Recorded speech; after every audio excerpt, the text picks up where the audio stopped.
പിതാവിനും പുത്രനും പരിശുദ്ധാത്മാവിനും സ്തുതി ആദിയിലെ പോലെ ഇപ്പോഴും എപ്പോഴും എന്നേക്കും ആമേൻ. മാറാനാത്ത യൂട്യൂബ് ചാനലിലൂടെ ദൈവവചനം കേട്ടുകൊണ്ടിരിക്കുന്ന എല്ലാ പ്രിയപ്പെട്ടവർക്കും ക്രിസ്തു യേശുവിൻ്റെ നാമത്തിൽ സ്നേഹവന്ദനം മുന്നമേ അറിയിക്കട്ടെ. പ്രിയമുള്ളവരെ, നമ്മൾ കഴിഞ്ഞ ദിവസങ്ങളിൽ ചിന്തിച്ച ക്രൂശ് എന്ന് പറയുന്ന ആ വിഷയത്തിലൂടെയാണ് നമ്മൾ വീണ്ടും കടന്നു പോകുന്നത്. ക്രൂശിൻ്റെ വചനം നശിച്ചു പോകുന്നവർക്ക് അത് ലജ്ജാകരവും അല്ലെങ്കിൽ ഭോഷത്വവും, രക്ഷിക്കപ്പെട്ട് നമുക്ക് ശക്തിയുമാകുന്നുവെന്ന് പൗലോസ്ലീഹ പറയുന്നുണ്ട്. ക്രൂശിലൂടെയുള്ള യേശുവിൻ്റെ മരണം നമുക്ക് സ്വാതന്ത്ര്യം നൽകുകയും അത് വലിയ വിജയമായി നമുക്ക് തീരുകയും ചെയ്തു. ക്രൂശിലൂടെ നമ്മുടെ പാപങ്ങളെ ദൈവം നേരിട്ടു എന്നുള്ളതാണ് സത്യം. അതുകൊണ്ട് പാപത്തിൻ്റെ ഫലങ്ങളായ ദുഃഖങ്ങളും കഷ്ടതകളൊക്കെ നമ്മിൽ പരിഹരിക്കപ്പെട്ടു, നമ്മിൽ നിന്ന് അതെല്ലാം വിട്ടുപോയി. അതുകൊണ്ട് നമ്മൾ കഴിഞ്ഞ ദിവസം നമ്മൾ ചിന്തിച്ചു പോകുന്നത് നമുക്ക് ശാപമോചനം ഉണ്ട് എന്നുള്ളതായിരുന്നു. കഴിഞ്ഞ ഈ ക്രൂശ് എന്ന് പറയുന്ന വിഷയത്തിൽ നമ്മൾ ധ്യാനിച്ചു പോകുന്ന ആ എപ്പിസോഡിൽ നമ്മൾ അവസാനിപ്പിച്ചു വെച്ചത് എന്താ പറയുന്നത്, നമുക്ക് ശാപമോചനം കിട്ടി ക്രൂശിൽ നിന്നും. കാരണം എന്താണ്? ഗലാത്യർ 3:13 മരത്തിൽ തൂങ്ങുന്നവൻ എല്ലാം ശപിക്കപ്പെട്ടവൻ എന്ന് എഴുതിയിരിക്കുന്നത് പോലെ ക്രിസ്തു നമുക്ക് വേണ്ടി ശാപമായി തീർന്നു. ന്യായപ്രമാണത്തിൻ്റെ ശാപത്തിൽ നിന്ന് നമ്മെ വിലയ്ക്ക് വാങ്ങി. ഗലാത്യർ 3:13 വചനം. അതിൻ്റെ ബാക്കി നമ്മൾ ആവർത്തന പുസ്തകം 28-ാം അധ്യായത്തിൻ്റെ 15 മുതൽ നമ്മൾ വായിച്ച് 35-ാമത്തെ വാക്യം വരെ വായിച്ച് നിർത്തി. എന്താണ് നമ്മുടെ ശാപം എന്നുള്ളത്? അതുകൊണ്ട് പ്രിയമുള്ളവരെ, നമുക്ക് നമ്മളതിനെ പൂർണ്ണമായി സമർപ്പിക്കാം. ആവർത്തന പുസ്തകം 28-ാം അധ്യായത്തിൻ്റെ 36 മുതൽ തിരുവചനങ്ങൾ നിങ്ങൾ വായിക്കുക. ഒത്തിരി ശാപങ്ങളാണ് ദൈവം അവിടെ കരുതി വച്ചിരിക്കുന്നത്. നമ്മൾ എന്ത് ചെയ്താലും ഒരു ഗുണമാവുകയില്ല എന്ന് അനുഭവമാണ്. എന്നാൽ നമ്മൾ ക്രിസ്തുയേശുവിലൂടെ ഒത്തിരി നന്മയിലേക്ക് വരുമെന്ന് വളരെ വ്യക്തമായി കർത്താവ് പറയുന്നുണ്ട്. നമ്മൾ ഒത്തിരി നന്മയിലേക്ക് വരും. അപ്പോൾ നമുക്ക് ക്രൂശ് അഭയസ്ഥാനമാണ്. 67-68 വാക്യങ്ങളൊക്കെ വളരെ ഭയാനകമായ രീതിയിലാണ് ഈ ശാപങ്ങൾ ഏറ്റുവാങ്ങുന്നവരെ കുറിച്ച് എഴുതിയിരിക്കുന്നത്. ഹൃദയത്തിൽ കുടികൊള്ളുന്ന ഭയവും കണ്ണുകൾ കാണുന്ന കാഴ്ചകൾ നിമിത്തം പ്രഭാതത്തിൽ നീ പറയും, ദൈവമേ സന്ധ്യയായിരുന്നെങ്കിൽ. സന്ധ്യയിൽ നീ പറയും, ദൈവമേ പ്രഭാതമായിരുന്നെങ്കിൽ. അപ്പോൾ ഇങ്ങനെയുള്ള അനുഭവങ്ങളിലൂടെയൊക്കെ നമ്മൾ കടന്നു പോകേണ്ട ഒരു ജീവിതത്തിൻ്റെ ഉടമകളായിരുന്നു. അല്ലെങ്കിൽ നമ്മൾ ഈ കർത്താവിനെ അറിഞ്ഞില്ലായിരുന്നുവെങ്കിൽ നമ്മൾ ഇതുപോലെ നശിച്ചു പോകുമായിരുന്നു. അതുകൊണ്ട് ക്രൂശ് നമുക്ക് രക്ഷയുടെ അടയാളമാണ്. ക്രൂശ് നമുക്ക് രക്ഷയുടെ അനുഭവമാണ്. അതുകൊണ്ട് നമുക്ക് പൗലോസ് അപ്പോസ്തലൻ്റെ ഒരു വാക്ക് നമുക്ക് ശ്രവിക്കാം. പൗലോസ് അപ്പോസ്തലൻ പറയുന്നത് എബ്രായർ ലേഖനം 9-ാം അധ്യായത്തിൻ്റെ 26-27 തിരുവചനങ്ങൾ. എബ്രായർ ലേഖനം 9-ാം അധ്യായത്തിൻ്റെ 26-27 തിരുവചനങ്ങൾ ഇങ്ങനെ പറയുന്നു: ലോകാരംഭം മുതൽ പല പ്രാവശ്യം അവൻ പീഡ സഹിക്കേണ്ടി വരുമായിരുന്നു. കാലത്തിൻ്റെ പൂർണ്ണതയിൽ തന്നെ ബലിയർപ്പിച്ചുകൊണ്ട് പാപത്തെ നശിപ്പിക്കാൻ ഇപ്പോൾ ഇത് അവൻ ഒരിക്കൽ മാത്രം പ്രത്യക്ഷപ്പെട്ടിരിക്കുന്നു. മനുഷ്യൻ ഒരു പ്രാവശ്യം മരിക്കണം, അതിനുശേഷം വിധി എന്ന് നിശ്ചയിക്കപ്പെട്ടിരിക്കുന്നു. അതുപോലെ തന്നെ ക്രിസ്തുവും വളരെ പേരുടെ പാപങ്ങൾ ഉന്മൂലനം ചെയ്യുന്നതിന് വേണ്ടി ഒരു പ്രാവശ്യം അർപ്പിക്കപ്പെട്ടു. അവൻ വീണ്ടും വരും, പരിഹാരാർത്ഥമല്ല, തന്നെ ആകാംക്ഷപൂർവം കാത്തിരിക്കുന്നവരുടെ രക്ഷയ്ക്ക് വേണ്ടി. അവൻ വീണ്ടും വരും. പാപപരിഹാരാർത്ഥമല്ല, വിശുദ്ധിയിൽ ജീവിക്കുന്നവരെ കൂട്ടിക്കൊണ്ടു പോകുന്നതിന് വേണ്ടി. അപ്പോൾ നമ്മൾ ഭയപ്പെടാതെ ജീവിക്കുന്നതിന് വേണ്ടി, നിത്യമായ മരണത്തിൽ നിന്ന് നമുക്ക് മോചനം ലഭിക്കുന്നതിന് വേണ്ടി ക്രിസ്തു നമുക്ക് വേണ്ടി ക്രൂശിൽ മരിച്ചു. യോഹന്നാൻ്റെ സുവിശേഷം 3-ാം അധ്യായം നമ്മൾ വായിക്കും. അതിൻ്റെ 16-ാമത്തെ വാക്യത്തിൽ ഇങ്ങനെയാണ് നമ്മൾ എഴുതിയിരിക്കുന്നത്: തൻ്റെ ഏകജാതനായ പുത്രനിൽ വിശ്വസിക്കുന്ന ഏവനും നശിച്ചു പോകാതെ നിത്യജീവൻ പ്രാപിക്കേണ്ടതിന് ദൈവം അവനെ നൽകുവാൻ തക്കവണ്ണം ലോകത്തെ സ്നേഹിച്ചു. അപ്പം നമുക്ക് നിത്യമായ മരണത്തിൽ നിന്നുള്ള വിടുതലാണ് ഇതുവഴി ലഭിച്ചിരിക്കുന്നത്. നിത്യമായ വിടുതൽ ക്രൂശ് വഴി നമുക്ക് ലഭിച്ചത് നിത്യമാണ്.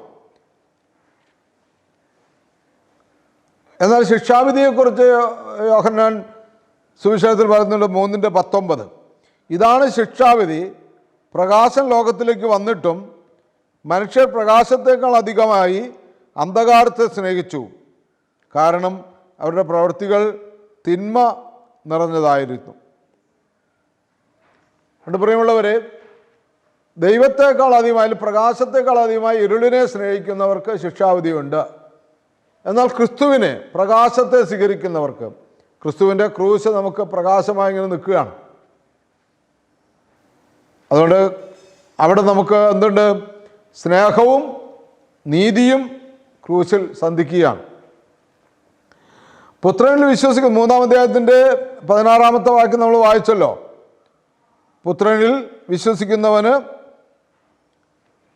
നശിച്ചു പോകാതെ നിത്യജീവൻ പ്രാപിക്കുന്നതിന് വേണ്ടി തൻ്റെ ഏകജാതനെ നൽകാൻ തക്കവിധം ലോകത്തെ അത്രമാത്രം ദൈവം സ്നേഹിച്ചു.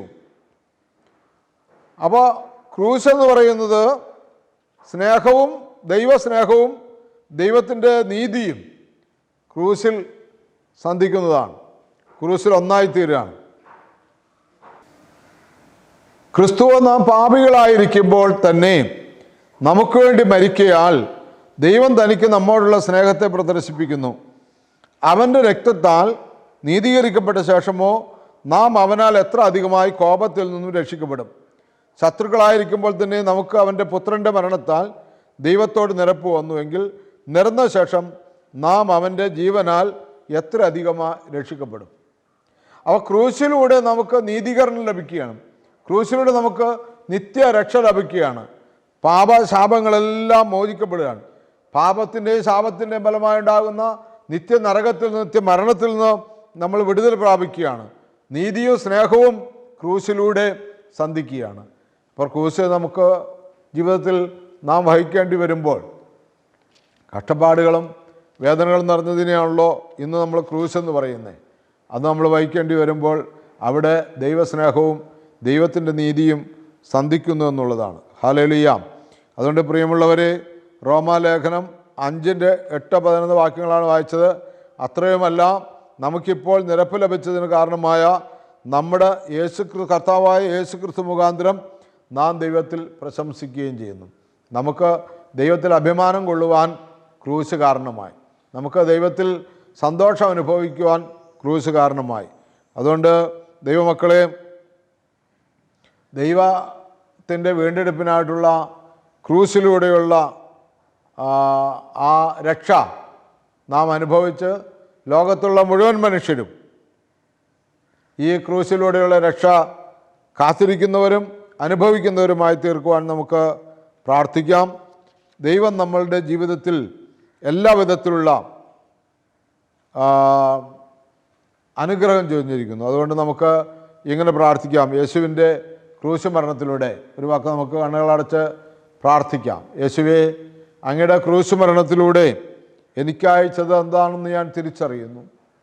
നിങ്ങളുടെ ക്രൂശ് എനിക്ക് രക്ഷയുടെ വഴിയെ കാട്ടിയാണ്. പാട്ടുകാരൻ ഇങ്ങനെ പാടി, ക്രൂശിന്മേൽ ക്രൂശിന്മേൽ കാണുന്ന ദാരിദാ പ്രാണനാഥൻ പ്രാണനാഥൻ എൻ പേർക്കായി ചാകുന്നു. കർത്താവേ, ക്രൂശിൽ ഞാൻ കാണുകയാണ് എൻ്റെ പാപങ്ങൾക്ക് വേണ്ടി മരിച്ച, എൻ്റെ പാപങ്ങൾക്ക് വേണ്ടി പരിഹാരമായി തീർന്ന യേശുവിനെ ഞാൻ കാണുകയാണ്. കർത്താവേ, എൻ്റെ പാപങ്ങൾക്കുള്ള ശിക്ഷ അങ്ങ് ഏറ്റുവാങ്ങിയെന്ന് ഞാൻ വിശ്വസിക്കുന്നു. ഞാൻ ദൈവം എനിക്കായി ദാനം ചെയ്യുന്ന പാപക്ഷമ ഞാൻ സ്വീകരിക്കുന്നു. എൻ്റെ മേൽ കരുണയായിരിക്കണമേ. അതോടൊപ്പം യേശുവുമായിട്ടുള്ള പുതിയ ബന്ധത്തിന് ഞാൻ എന്നെ തന്നെ സമർപ്പിക്കുന്നു. ആ നന്ദി കരേറ്റുന്നു, സ്തുതിക്കുന്നു, സ്തോത്രം ചെയ്യുന്നു. ഹല്ലേലൂയ. ഇന്ന് തുടങ്ങി എൻ്റെ വ്യക്തിപരമായ ജീവിതത്തിൽ ക്രൂശ് എനിക്ക് വെളിവായി, ക്രൂശ് എനിക്ക് അടയാളമായി ഇന്ന് മുതൽ ഞാൻ ക്രൂശിനെ കാണുമ്പോൾ എവിടെയെങ്കിലും ദേവാലയത്തിൻ്റെ മുകളിലോ ദേവാലയത്തിനകത്തോ എൻ്റെ വീട്ടിലോ ഞാൻ യാത്ര ചെയ്യുന്നിടത്തോ എവിടെ വെച്ച ക്രൂശ് കണ്ടാലും ആ ക്രൂശ് കർത്താവിൻ്റെ ക്രൂശാണെന്ന് തിരിച്ചറിഞ്ഞുകൊണ്ട് അതിനെ മാനിക്കുവാനും അതിനെ ധ്യാനിക്കുവാനും എന്നെ സഹായിക്കണമേ. എല്ലാ നന്മകളാലും ഐശ്വര്യങ്ങളാൽ നിറയ്ക്കണമേ. നിത്യം പിതാവും പുത്രനും പരിശുദ്ധാത്മാവുമായ സർവേശ്വര എന്നേക്കും ആമീൻ. Hallelujah, hallelujah. യേശുവേ നന്ദി, യേശുവേ സ്തുതി.